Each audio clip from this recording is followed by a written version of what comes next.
My name is Walter Grant, and what I'm about to tell you will shake you to your core. I never believed in near-death experiences until I had one myself. 3 days ago, on December 1st, 2025, my life ended in an instant. But what happened next changed everything I thought I knew about reality. I was a Navy SEAL trained to handle the impossible. Yet, nothing could have prepared me for standing face to face with Jesus Christ and receiving a message about December 7th, 2025, that still sends tremors through my soul. The morning started like any other training exercise. We were conducting a routine live fire drill at the naval base in Virginia Beach. The autumn air was crisp, carrying that familiar scent of salt water and diesel fuel. I remember adjusting my tactical vest one final time, feeling the weight of my gear, completely unaware that these would be my last earthly sensations. My team was positioned for a complex urban warfare simulation, something we'd done hundreds of times before. I was moving through the mock building when I heard the sharp crack that would end everything. A malfunction in the training ammunition, a ricochet that found its mark with surgical precision. The bullet struck me directly in the chest, piercing through my tactical vest like it was made of paper. The impact threw me backward against the concrete wall. And for a split second, I felt the burning sensation spread through my torso. Then nothing. No pain, no fear, just a strange weightlessness that I'd never experienced before. I watched my body crumple to the ground as my teammates rushed toward me, their voices growing distant and hollow. I tried to speak, tried to tell them I was okay, but no sound came. That's when I realized I was floating above the scene, looking down at my own lifeless form, sprawled on the training facility floor. The transition happened so quickly it felt like stepping through an invisible doorway. One moment I was observing the chaos below, the next I was surrounded by a light so brilliant it should have been blinding. Yet somehow it filled me with perfect peace. This wasn't the harsh fluorescent lighting of the facility. This was something alive, something that pulsed with love and recognition. The space around me shifted, and suddenly I found myself standing in what I can only describe as a realm beyond physical description. The ground beneath my feet felt solid yet luminous, like crystallized starlight. The air itself seemed to sing with harmonies I'd never heard before, melodies that spoke directly to my spirit without passing through my ears. That's when I saw him approaching through the radiance. Jesus Christ walked toward me with a presence that commanded every atom of my being to bow in reverence. His face carried the weight of infinite compassion, yet his eyes burned with an authority that made galaxies tremble. He wasn't the gentle shepherd from Sunday school paintings. This was the risen King, the Alpha and Omega, the one who holds the keys to death and hell. Walter, he said, and my name on his lips carried the power of creation itself. You have served with honor, but your greatest mission begins now. I fell to my knees, overwhelmed by his glory, but he reached down and lifted me to my feet with hands that bore the scars of crucifixion. Those wounds glowed with divine light, reminding me that love had conquered death itself. Lord, I whispered, my voice somehow finding strength in his presence. Why am I here? His expression grew solemn, and the light around us intensified. Because December 7th, 2025 will mark the beginning of the greatest spiritual awakening humanity has ever witnessed, and my people must be prepared. He gestured, and the space before us transformed into a vast window overlooking the earth. I could see the planet spinning slowly below, but something was different. Streams of golden light were rising from various points across the globe, connecting like a divine network of prayer and intercession. What you see, Jesus explained, are the prayers of my faithful remnant. They have been crying out for revival, for my kingdom to come, and their prayers have reached the throne room of heaven. As I watched, the streams of light grew brighter and more numerous. I could see them emanating from small churches, from homes where families knelt together, from hospital rooms where believers clung to faith in their darkest hours. The light was beautiful beyond description, each stream carrying the hopes and desperate pleas of those who still believed in the power of the Most High. But Lord, I said, what about December 7th specifically? What makes that date so significant? Jesus turned to face me fully, and his eyes held depths of knowledge that spanned eternity. On that day, The spiritual realm will become visible to human eyes for a brief but powerful moment. The veil between heaven and earth will be torn, not by force, but by the sheer weight of accumulated prayer and the fullness of time. He waved his hand, and the scene before us shifted. I saw millions of people around the world suddenly stopping in their tracks. Their faces turned skyward with expressions of awe and wonder. In offices, on streets, in homes and schools, people were falling to their knees as they witnessed something that defied all natural explanation. Angels will appear, Jesus continued, his voice carrying the weight of absolute truth. Not as gentle, comforting beings, but as the mighty warriors they truly are. They will be visible to all, believer and unbeliever alike, and their presence will shake the foundations of human understanding. I watched in amazement as massive angelic beings materialized above major cities. Their wings spanned impossible distances and their faces blazed with holy fire. These weren't the cherubic figures of Renaissance art. These were the seraphim and cherubim of biblical description, beings so powerful that mountains would quake at their approach. The angels will speak, Jesus said, and their voices will be heard in every language simultaneously. They will proclaim that the kingdom of heaven is at hand, that the time of preparation is ending, and the time of choosing has begun. As he spoke, I could hear the angelic voices echoing across the earth like thunder. Their message was clear and unmistakable. Prepare the way of the Lord, make straight his paths, the king is coming, and his reward is with him. The scene shifted again, and I saw the immediate aftermath of this supernatural visitation. In some places, massive revivals broke out spontaneously. People who had never set foot in a church were falling on their faces, crying out for salvation. Hardened atheists were weeping as they encountered the undeniable reality of the divine. Drug addicts were instantly delivered, the sick were healed, and families torn apart by years of conflict were reconciled in moments of supernatural grace. This, Jesus said, with joy radiating from his being, is what I have been preparing for. The greatest harvest of souls in human history will begin on December 7th, 2025. But then his expression grew more serious, and the light around us dimmed slightly. However, not all will receive this visitation with joy. Many will harden their hearts even in the face of undeniable proof. They will seek to explain away what they have seen, to rationalize the supernatural into natural phenomena. I watched as news anchors and scientists scrambled to provide explanations for the angelic appearances. Some claimed it was mass hallucination caused by atmospheric disturbances. Others suggested advanced holographic technology deployed by unknown forces. The very people who should have been leading others to truth were instead building walls of denial. The religious establishment will be divided, Jesus continued, and I could hear the sadness in his voice. Some will embrace this move of my spirit, but others will reject it because it doesn't fit their theological frameworks. They will say, these angels are demons in disguise, that this revival is false because it doesn't follow their prescribed patterns. The scene before us showed prominent pastors and religious leaders speaking out against the supernatural visitations. They warned their congregations to be cautious, to test the spirits, all while missing the fact that this was the very Spirit of God moving in unprecedented power. But my true shepherds will recognize my voice, Jesus said with confidence. They will lead their flocks into this new season with wisdom and discernment. They will not be afraid of the supernatural because they know that I am a supernatural God. He showed me churches around the world where pastors were embracing the angelic visitations, where congregations were experiencing unprecedented miracles, healings, and deliverances.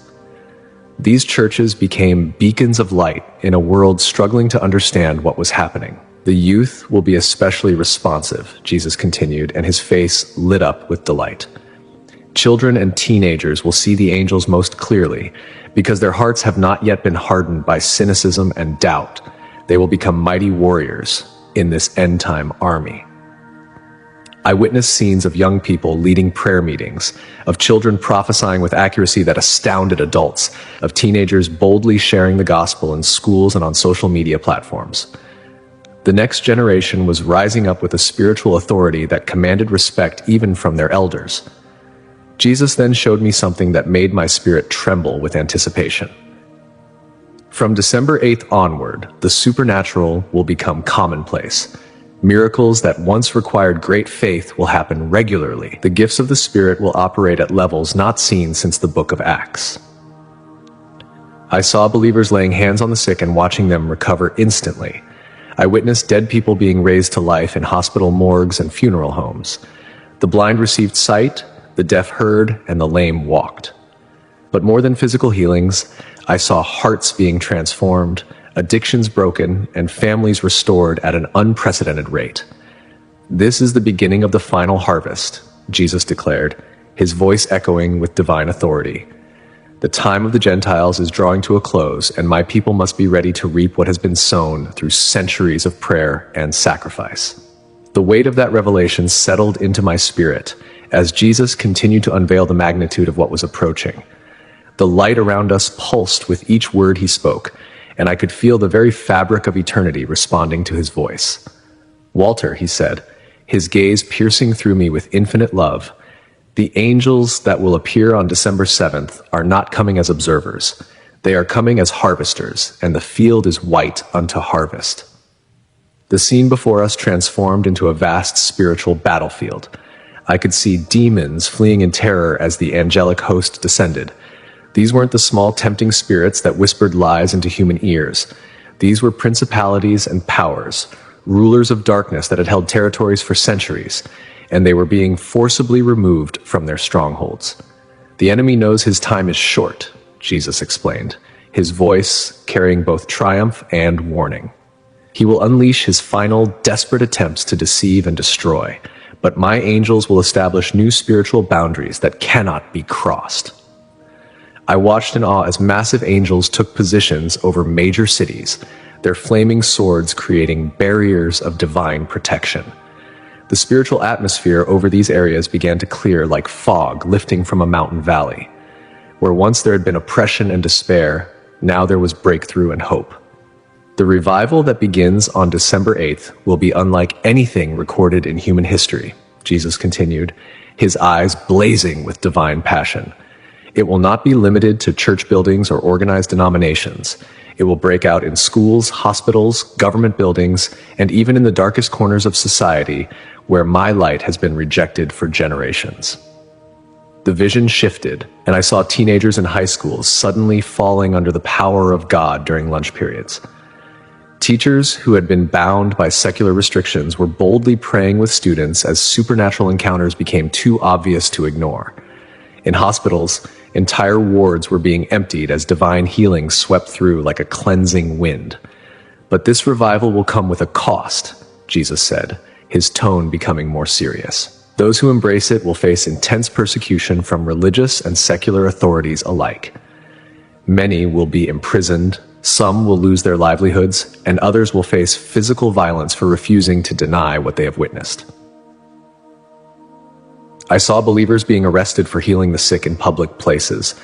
I witnessed pastors being removed from their pulpits for preaching with supernatural authority. Young people were expelled from universities for refusing to deny the reality of their angelic encounters. Yet through it all, the fire of God burned brighter in their hearts, and their testimonies became even more powerful. "This persecution will serve my purposes," Jesus declared with unwavering confidence. "It will separate the wheat from the chaff, the genuine from the counterfeit. Those who truly know me will not be shaken, but will stand firm like pillars of fire in the darkness." The scene expanded to show underground church movements springing up across the globe. Believers met in homes, caves, and abandoned buildings, their faces glowing with the same supernatural radiance I had seen in the angelic visitations. These gatherings were marked by extraordinary miracles, prophetic accuracy, and a level of unity that transcended denominational boundaries. "My true church will emerge from the shadows," Jesus said with deep satisfaction. "It will not be identified by buildings or budgets, but by the presence of my glory and the demonstration of my power. The religious systems that have quenched my spirit will crumble, while the remnant that has remained faithful will be clothed with unprecedented authority." He showed me specific individuals who would rise as leaders during this season. Some were currently unknown pastors in small churches. Others were business people who had maintained their integrity in corrupt industries. And many were young people who had been faithful in obscurity, but would suddenly be thrust into positions of influence. The media will attempt to discredit and silence these voices, Jesus continued. But my truth will not be contained. It will spread through natural means that bypass human systems of communication. Dreams, visions, and angelic visitations will become the primary methods of revelation, making it impossible for the enemy to control the narrative. I witnessed scenarios where people received identical prophetic dreams on the same night across different continents. Messages were being delivered through supernatural encounters that left no room for doubt about their divine origin. The traditional gatekeepers of information found themselves powerless to stop the flow of spiritual truth. The economic systems of the world will be shaken during this season, Jesus revealed, his voice carrying both judgment and mercy. What has been built on greed and exploitation will collapse, but I will provide for my people in supernatural ways that will astound even the faithful. I saw believers discovering hidden provisions in empty pantries, money appearing in bank accounts with no earthly source, and businesses prospering despite economic chaos because they operated on kingdom principles. At the same time, I witnessed the collapse of financial institutions that had been built on dishonest foundations. The political landscape will be transformed as well, Jesus continued, his words carrying the weight of divine decree. Leaders who have promoted wickedness will be removed from power, not through human revolution, but through supernatural intervention. My justice will be swift and undeniable. I watched as corrupt politicians suddenly found themselves unable to speak lies. Their deceptions were exposed in real time as they attempted to address the public, their words being supernaturally altered to reveal truth instead of falsehood. Some fell dead in the midst of their speeches, struck down by the same power that killed Ananias and Sapphira. But those leaders who have maintained integrity even in small matters will be elevated to positions of greater influence, Jesus said with approval. They will govern with wisdom that comes directly from heaven, and their decisions will bring healing to the nations. The vision showed new leaders emerging from unexpected places. Former military personnel, teachers, small business owners, and even reformed criminals found themselves called to positions of authority because their hearts had been proven faithful in testing. These individuals governed with a supernatural wisdom that brought peace to regions that had known only conflict. The family structure will be restored during this season, Jesus declared, his face radiating joy. The spirit of Elijah will turn the hearts of fathers to their children and children to their fathers. Marriages that seemed beyond repair will be healed in moments, and prodigal children will return home with supernatural timing. I witnessed scenes of miraculous family reconciliations. Fathers who had abandoned their children decades earlier found themselves compelled to return and ask forgiveness. Adult children who had harbored bitterness against their parents experienced sudden releases of supernatural love that melted years of resentment. Broken marriages were restored as couples encountered the love of God together in ways that made their past conflicts seem trivial. The educational systems will experience a complete transformation, Jesus continued, his voice filled with anticipation. The lies that have been taught as truth will be exposed, and teachers who have remained faithful to righteousness will be given supernatural wisdom to guide the next generation. I saw classrooms where the presence of God became so tangible that both students and teachers were overwhelmed with conviction and revelation. Textbooks that promoted false ideologies spontaneously burst into flames, while new materials appeared that presented truth with clarity and power. Children as young as 5 were receiving prophetic insights that astounded their adult educators. The entertainment industry will be purged and reformed, Jesus declared with authority. Those who have used their platforms to promote darkness will find their influence suddenly stripped away, while artists who have maintained purity will be elevated to unprecedented prominence. I watched as Hollywood studios found themselves unable to produce content that promoted immorality. technical equipment malfunctioned whenever they attempted to film scenes that glorified sin, while productions that honored righteousness experienced miraculous provision and success. Musicians who had sold their souls for fame found themselves unable to perform, their voices failing whenever they attempted to sing songs that corrupted young minds. Technology will serve my purposes during this season, Jesus revealed, his eyes sparkling with divine strategy. The very tools that the enemy has used to spread deception will become instruments of revival. Social media platforms will be supernaturally redirected to spread my gospel, and artificial intelligence will begin prophesying my truth. I saw social media algorithms being overridden by divine intervention, causing revival testimonies and supernatural encounters to reach millions of people, regardless of their previous interests or beliefs. Computer systems designed to suppress Christian content began amplifying it instead, creating a technological rebellion against the forces of darkness. The medical establishment will be transformed as divine healing becomes undeniable, Jesus continued, his words carrying both power and compassion. Doctors who have promoted harmful treatments will lose their licenses, while those who have maintained their oath to do no harm will witness miracles that revolutionize their understanding of health and healing. I witnessed hospitals where the presence of God became so strong that patients were healed before they could receive treatment.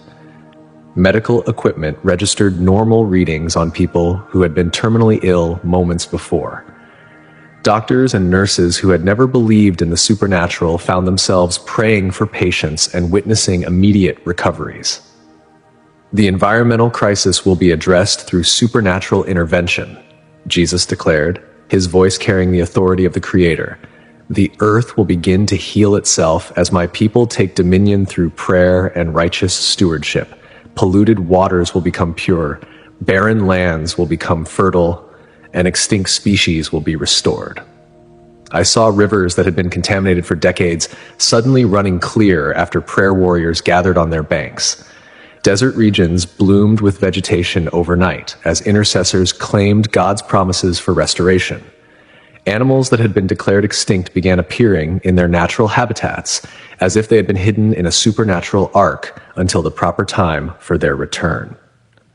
All of these changes will accelerate as we move deeper into 2026, Jesus explained, his presence becoming even more intense. What takes root on December 7th will grow into a global transformation that will prepare the earth for my return.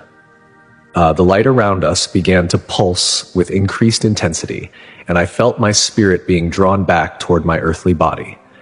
But before the vision ended, Jesus placed his scarred hands on my shoulders and looked directly into my eyes. Walter, you have been shown these things, not to satisfy curiosity, but to prepare hearts for what is coming. When you return, many will doubt your words, but those who have ears to hear will recognize the truth. Do not be discouraged by skepticism, for the signs will begin to manifest before their very eyes. His final words echoed through my spirit as the heavenly realm began to fade. Tell them that I am coming soon, and my reward is with me. The time of preparation is ending, and the time of manifestation has begun. Let those who are ready rejoice, and let those who are not ready repent quickly, for the door of mercy will not remain open forever. The brilliant light intensified until everything became pure radiance, and I felt myself being pulled through dimensions of time and space, carrying within my spirit the weight of divine revelation and the urgent mission to warn humanity of the unprecedented spiritual awakening that would begin in just 3 days. As the radiance began to fade, and I felt myself being drawn back through the spiritual dimensions, Jesus spoke one final time with a voice that seemed to shake the foundations of eternity itself. Walter, the events beginning December 7th are only the opening movement of a divine symphony that will crescendo throughout 2026 and beyond. What you have witnessed is the mercy of God giving humanity one last opportunity to choose righteousness before the final judgment begins. The scene shifted once more, and I found myself standing above the earth as it appeared in early 2026. The transformation was breathtaking, yet terrifying.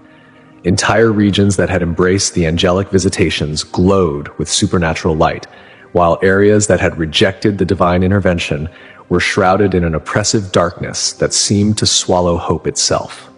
The division will become absolute, Jesus declared, his voice carrying both triumph and sorrow. There will no longer be any middle ground. Every soul will be marked either by my light or by the darkness they have chosen. The lukewarm church that I warned about will cease to exist, for the fire of my presence will either purify or consume. I watched as massive migrations began across the globe. People were being supernaturally drawn to regions where God's presence was strongest. Families left everything behind, following dreams and visions that guided them to places of divine refuge. These movements weren't organized by human leadership, but orchestrated entirely by the Holy Spirit, creating safe havens for the faithful in strategic locations worldwide. My people will not need to rely on human governments or economic systems, Jesus continued, his eyes blazing with divine authority. I will provide for them in ways that will astound even the angels. Manna will fall from heaven in places where food is scarce. Water will spring forth from rocks in desert regions. Clothing will not wear out, and shelter will be provided through supernatural means. The vision expanded to show these miraculous provisions in detail. I saw families discovering that their small amounts of food multiplied to feed entire communities. Widows found oil that never ran out. Just as in the days of Elijah, children's clothes grew with them, never wearing thin despite constant use. Buildings appeared overnight, constructed by angelic hands to house the faithful who had left everything to follow God's call. But those who have rejected my mercy will find that the earth itself turns against them, Jesus said, his voice carrying the weight of divine justice. The very ground will refuse to yield its increase to the wicked. Their technology will fail them when they need it most. Their weapons will turn in their hands, and their plans will crumble before they can be executed. I witnessed scenes of unprecedented judgment falling upon the rebellious. Crops withered in fields owned by those who had blasphemed the angelic visitations. Computers crashed whenever corrupt leaders attempted to spread lies about the supernatural encounters. Military equipment malfunctioned in the hands of those who sought to persecute the faithful, while the same weapons worked perfectly when used by righteous soldiers defending the innocent. The financial collapse that begins in late 2025 will accelerate throughout 2026, Jesus revealed, his words carrying prophetic certainty. But this is not destruction for destruction's sake. It is the dismantling of Babylon's economic system so that my kingdom's economy can be established. Those who have stored up treasures in heaven will find themselves wealthy beyond imagination, while those who trusted in earthly riches will be left with nothing. I watched as banks collapsed overnight, their digital currencies becoming worthless numbers on screens. Stock markets crashed so completely that trading was suspended indefinitely. Yet, in the midst of this chaos, believers were discovering gold and silver appearing in their homes, business ventures blessed with supernatural success, and debts being forgiven through mysterious interventions. The persecution of my people will intensify dramatically after the first wave of revival, Jesus warned, his face grave with concern for his followers. The enemy will use both religious and secular authorities to try to stop what heaven has begun. New laws will be passed, making it illegal to preach about supernatural healing or angelic encounters. Believers will be imprisoned for refusing to deny what they have witnessed. The vision showed believers being arrested in massive numbers. Churches were raided by government forces. Pastors were dragged from their pulpits, and families were separated for refusing to renounce their faith in the supernatural visitations. Yet even in prison, the faithful continued to experience miracles. Prison doors opened by themselves. Guards were converted through supernatural encounters, and entire correctional facilities became centers of revival. But my angels will protect those who are truly mine, Jesus declared with absolute authority. No weapon formed against them will prosper. When they are thrown into furnaces, they will walk out unharmed. When they're cast into lions' dens, the beasts will become their protectors. When they're given poison, it will have no effect. The same power that protected Daniel and the Hebrew children will shield my end-time army. I witnessed believers walking through walls to escape persecution, becoming invisible to their enemies when necessary, and surviving attacks that should have been fatal. Angels became visible protectors, standing guard around the faithful and striking down those who sought to harm God's chosen ones. The supernatural became so commonplace among believers that miracles were expected rather than surprising. The educational indoctrination of children will be supernaturally interrupted, Jesus continued, his voice filled with protective love. Teachers who have been corrupting young minds will find themselves unable to speak lies in the presence of believing students. Curricula that promotes wickedness will spontaneously burst into flames. Children as young as 5 will begin prophesying truth with such accuracy that even hardened educators will be convicted. I saw classrooms where the atmosphere changed completely when just one believing child entered. Teachers found their prepared lessons about evolution or immoral behavior literally disappearing from their materials. Instead, they felt compelled to share stories about creation, biblical values, and the reality of God. School administrators who tried to stop these supernatural interventions found themselves speaking in tongues or falling under the power of God during faculty meetings. The entertainment industry will experience a complete transformation or total destruction, Jesus declared, his eyes burning with holy fire.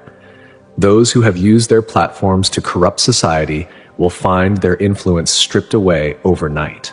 Movie studios will be unable to produce content that promotes sin. Recording artists who sing about wickedness will lose their voices. Actors who portray evil will find themselves unable to perform their roles. The vision showed Hollywood studios being shut down as equipment malfunctioned whenever they attempted to film immoral content. Musicians discovered that their instruments would only produce beautiful sounds when they sang about righteousness and truth. Television networks found their programming being supernaturally altered with wholesome content, replacing corrupt shows even during live broadcasts. Technology will serve my purposes in ways the creators never intended, Jesus revealed, his words carrying divine irony. Artificial intelligence systems will begin proclaiming my gospel instead of spreading deception. Social media algorithms will be overridden to promote revival testimonies. Surveillance systems designed to track privacy.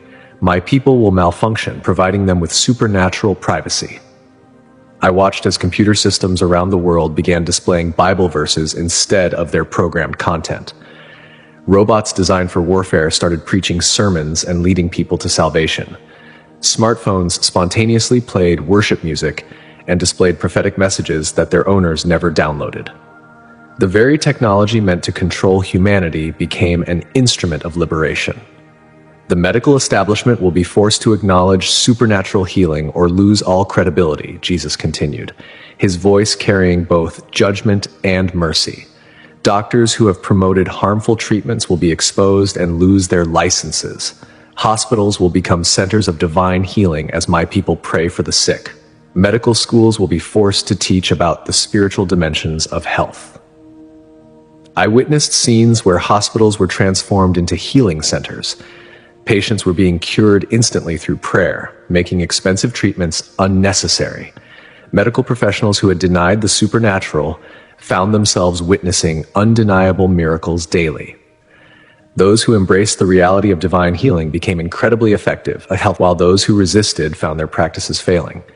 Environmental restoration will accelerate as my people take dominion over creation, Jesus declared, his voice carrying the authority of the Creator. Polluted rivers will run clear again, barren lands will bloom with abundance, species thought extinct will reappear, the very atmosphere will be cleansed as my faithful intercede for the earth. The brilliant light began to fade, and I felt myself being pulled back through the cosmic veil, carrying the weight of divine revelation in my spirit. The transition was swift yet gentle, like awakening from the most vivid dream imaginable. Except this was more real than anything I had ever experienced on earth. I gasped as breath filled my lungs once more, my eyes opening to see concerned faces hovering above me. But even as my physical senses returned, the visions remained crystal clear in my memory, each detail preserved with supernatural precision.